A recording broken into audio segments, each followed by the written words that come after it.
The Saskatchewan government was prepared to go head-to-head with the feds over the carbon tax on Friday. This comes just days after Saskatchewan applied for an emergency injunction to stop the CRA from garnishing its bank account over the unpaid carbon tax. So just 16 minutes before the hearing was supposed to start, the media was told it was canceled.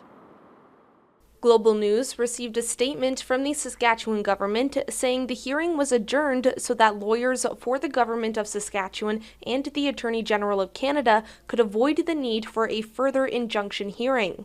The Canada Revenue Agency then said in a statement the parties are negotiating to resolve the dispute before the federal court.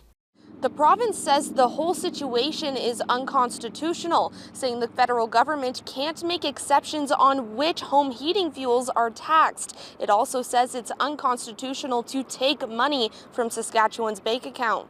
Saskatchewan will need to argue that. Eric Adams, a law professor with the University of Alberta, says this may be a hard fight for the province to win. It would need to plead its case of why the carbon tax is a serious issue and how the federal government is acting unconstitutionally.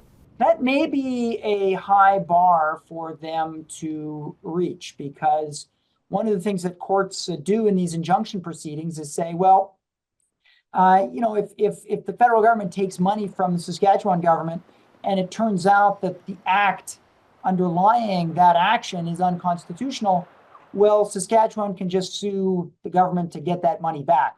He adds that it could then turn into the provincial and federal governments trading dollars back and forth while they fight it out in court. And while Saskatchewan's arguments are ambitious, he's concerned that its constitutional angle will become an obstacle. On the federal court website, it says that if both parties don't come to a resolution before Monday, Saskatchewan will then call the court and ask for the hearing to be rescheduled for sometime next week. Katherine Ludwig, Global News.